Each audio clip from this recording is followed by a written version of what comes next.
As I gain more and more reputation in my various friend groups as the 40k guy, there's one question I get more than every other one combined. What books should I read? It's a fair question, since the combined works of Black Library at this point could fill an actual library. That being said, it's a question I never really feel qualified to answer, because I am an astonishingly weak reader, to the point of bordering on dyslexia. But even more than that, I can never quite tell what to recommend. It's a bit of a conundrum as I try to rush through every book I've ever read set in the grim darkness of the far future, against what I think they would most enjoy. So usually I just shrug and answer, read about whatever army you like. However, the tipping point was when a buddy's fiancé, whom we're both trying to gaslight into the hobby, asked me the same question. So screw it, let me finally take the time to organize my thoughts on a few books. Unnamed fiancé of my anonymous friend, this one's for you.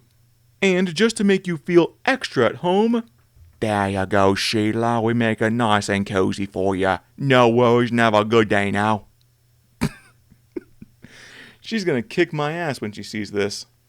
But really now, let me give everyone a list of 5 books to get you started. Or make you quit being lazy if you simply know about them but still haven't read them yet. And I want to make it clear right now from the beginning, the only commonality between these books is that I like them. I've tried to make sure they're all mostly friendly to entry-level fans, but in my experience it's a bit hard to read what you can and can't take for granted.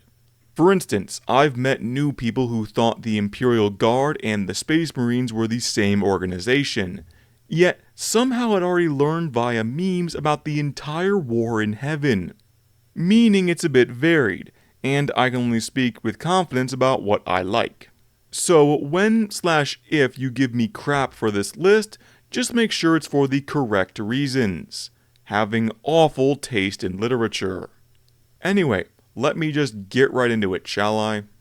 Naturally, the first book any 40k fan will recommend to anyone else, with an annoying frequency, is The Infinite and the Divine. Thought I should get the big one out of the way first. And admittedly, there's a good reason to recommend it. Very good book, easy to follow, mixes comedy and drama, plus there's a nice little mystery for the reader to piece together along the way. However, for my money, I prefer another 40k book by the same author, that being Assassinorum Kingmaker. The synopsis of this book is that an Imperial Nightworld's connection with the Imperium is becoming a little bit threadbare.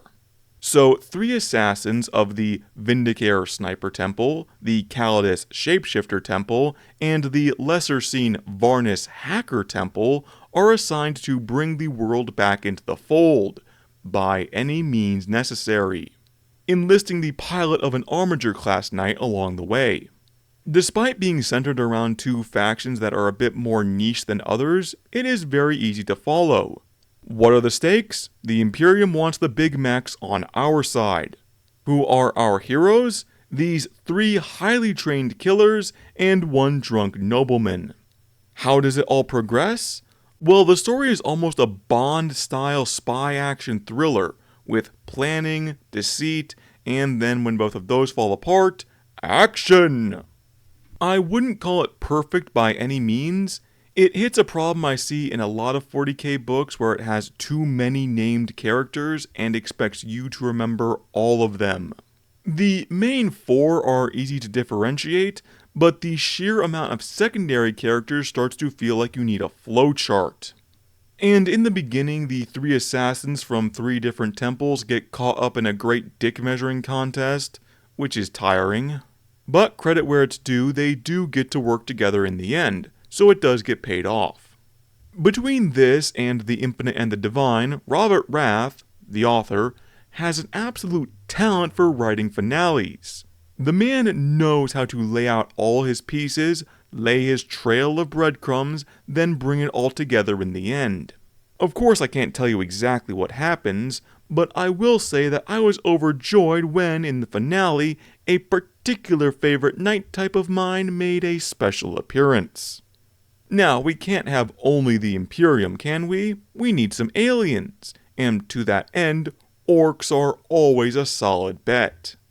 The obvious choice here would be Brutal Cunnin, for its great depiction of orcs being orcs from the orcs' perspective. But that choice takes a hit for also being half a Mechanicus book. I bought an orc book, I want to know about the orcs. So with that in mind, I prefer Gazkul Thraka, Prophet of the Great Wog. That may not have been the most impressive wog ever, but I don't want to blow out my mic. So learn to live with your disappointment. The long and the short of this book is that Gazkul's personal assistant, the goblin named Makari, is captured by the Ordos Xenos section of the Inquisition. The book follows as the little guy tells the tale of Gazkul's whole journey from birth to death to rebirth to Makari's death to Makari's rebirth. You're going to see a lot of just how far the orc ability to change the universe with their group beliefs can achieve, even transcending death. This is the one and only time I will tell you that the audiobook is required. With every other novel on this list, I don't care what format you choose to enjoy it. Except this one. Don't buy the printed version, you want the recording. Because with 3 different voice actors taking on the roles of various characters, and a level of enhancement here and there, the thing takes on a whole new level, making it almost closer to an audio drama. And the actor providing the voice of Makari really sells it, in my asshole opinion. The one thing I would caution you on when approaching this book is that it will make you hate the Space Wolves. Not necessarily a bad thing, most people do, but the Space Wolf character in this book is the biggest backtalker you will ever meet. Very much the sort of guy who feels the need to point out every single flaw in a movie while watching the movie with other people. But it is also the first time we have a confirmed report of a female Ogryn. So, you take the bad with the good. And I'll end by saying this. I never thought I could feel a sense of almost romantic loss hearing about a goblin's self-termination. Multiple times. But I did. Somehow, I did. Number 3 on my list actually isn't a book, but more of a genre. And that's the numerous Omnibus collections.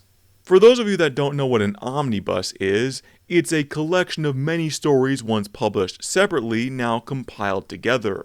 Very much like an anthology. I think these are great for anyone just looking to get into the hobby, or considering a new army.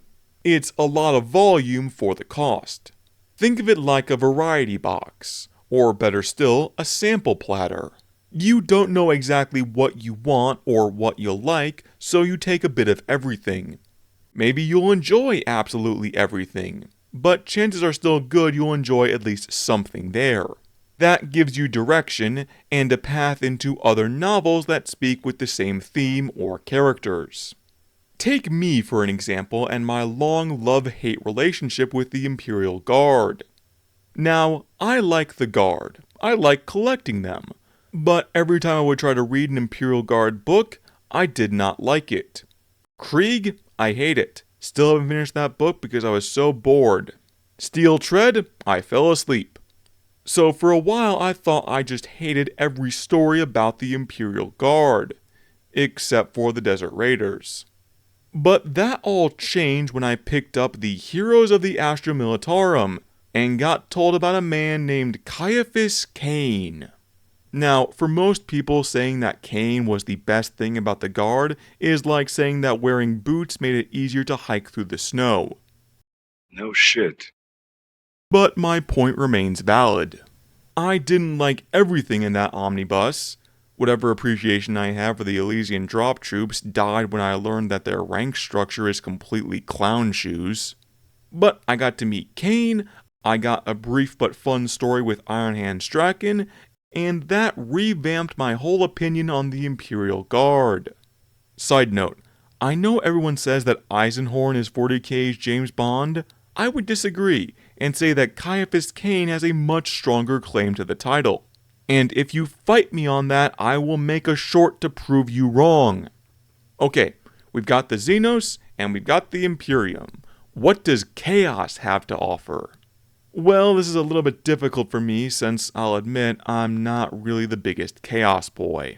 Outside of my ever-wavering interest for corn stuff, there's very little that attracts me to this third of 40k. So my visits tend to be few and far between.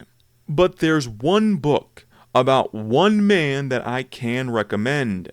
That is Fabius Bile, Primogenitor. Some of you will have to forgive me a little, as I've only read the first book in this trilogy. I do plan to get around to the other two at some point, but my wish list is big and my wallet is small. A dangerous combination. If I was ever going to make more of those 40k character essays, which I do want to do, they just take a lot more effort, I would make one on Fabius Bile. I like him, because he has the right mix of good and evil. Honestly, the guy knows what he's doing and, with the exception of the loyalist Primarchs, may be the last true follower of the Emperor. Bile forsakes all religion, genuinely wants to save humanity from everything that threatens us, and usher in a new golden age. It's just that he's held back by being this, and having a personality that matches this. He thinks humans are a bit too squishy, and would be much happier if he could change our entire species into Astartes, men and women. So an entire book devoted to the man who sees himself less as warlord and more as shepherd is a good touch. Lots of mileage to be found in a character who has noble intentions, but is also the only human being to be invited as an honored guest to the dark city of Kamara. However, I've criticized every book I've claimed to like to this point, it'd be unfair for me to stop now. Big issue of this book is that the plot is a massive so what. The entire thing is just a crew of apothecaries trying to invade an Eldar craft world. It's almost a heist story, but somewhat lacking the charm that's found in precision planning and a colorful crew. But the plot, and to a degree everyone in it, is there to be a vehicle for the man of the hour, Fabius Bile. More or less an excuse to spend a couple of hours with one of the universe's top 3 mad scientists. The other 2 being Call and Xeris. Ever put these 3 together on the same project and even the Chaos Gods will go running for cover. Just a little excursion to get into the head of one of the characters of the 41st millennium. And that's a good transition into the last book, or rather, series of books. No talk of 40k books would be complete without touching on the Horus Heresy series, which is why I recommend the Horus Heresy Primarchs series of books. Not all of them, God Emperor no, but just the one you like most.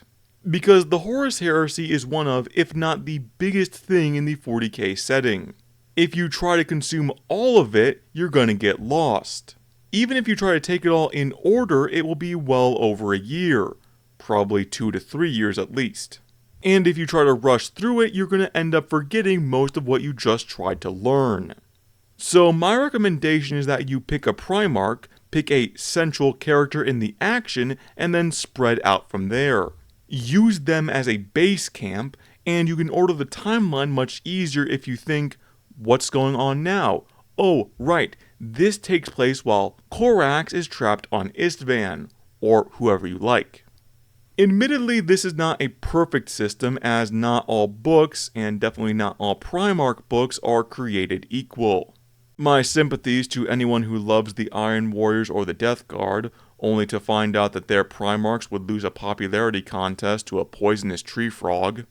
But you get that attachment to the universe with a recognizable face, and you learn about your chosen chapter's mascot. Again, I'll put myself up as an example.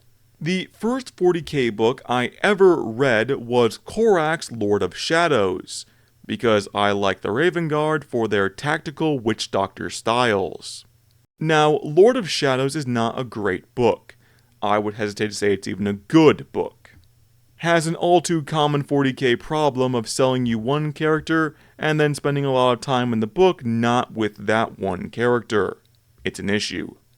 But that book does have 2 great scenes, almost the same one repeated. One at the beginning in a discussion between Korax and Gilliman, and the other at the very end in a discussion between Korax and one of his sons. And ultimately that's what you're paying for, the character moments.